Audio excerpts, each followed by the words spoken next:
Bagaimana mungkin seorang pria yang memburu pengikut Yesus, menangkap mereka, bahkan setuju ketika mereka dibunuh, justru berubah menjadi salah satu pengkhotbah terbesar tentang Yesus? Apa yang sebenarnya terjadi?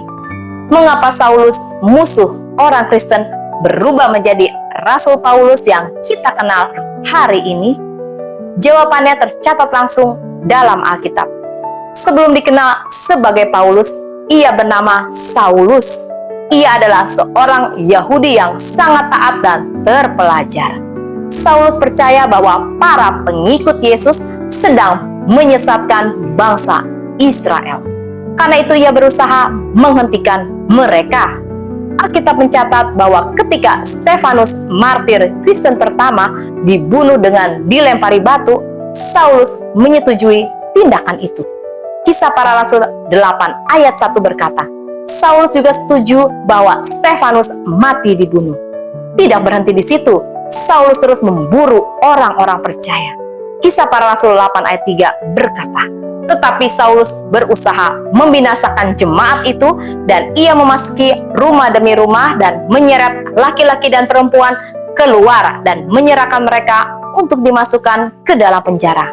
Bahkan ia meminta surat kuasa untuk menangkap orang Kristen di kota Damsyik. Namun dalam perjalanannya menuju Damsyik, hidupnya berubah selamanya. Tiba-tiba cahaya yang sangat terang dari langit menyinarinya. Saulus jatuh ke tanah dan mendengar sebuah suara dalam Kisah Para Rasul 9 ayat 4-5. Ia rebah ke tanah dan kedengaranlah olehnya suatu suara yang berkata kepadanya, Saulus, Saulus, mengapakah engkau menganiaya aku? Jawab Saulus, siapakah engkau, Tuhan? Katanya, akulah Yesus yang kau aniaya itu. Saat itulah Saulus menyadari sesuatu yang mengguncang seluruh hidupnya. Yesus yang selama ini ia anggap bukan Mesias, ternyata benar-benar hidup.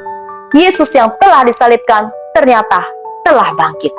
Perjumpaan itu mengubah segalanya. Selama 3 hari Saulus tidak dapat melihat dan tidak makan maupun minum. Kemudian Tuhan mengutus seorang murid bernama Ananias untuk datang kepadanya. Ketika Ananias mendoakannya, penglihatannya pulih. Lalu Saulus dibaptis. Dan sejak saat itu ia mulai memberitakan Yesus. Alkitab mencatat di Kisah Para Rasul 9 ayat 20. Ketika itu juga ia memberitakan Yesus di rumah-rumah ibadat dan mengatakan bahwa Yesus adalah anak Allah. Orang-orang yang mengenalnya sangat terkejut.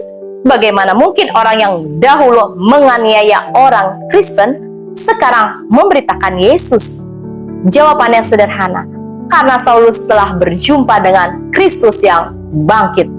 Kisah Paulus adalah bukti bahwa Tuhan sanggup mengubah siapapun.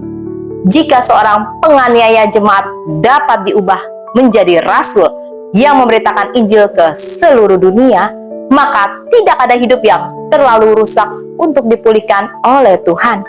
Karena kasih karunia Yesus lebih besar daripada masa lalu siapapun. Tuhan memberkati.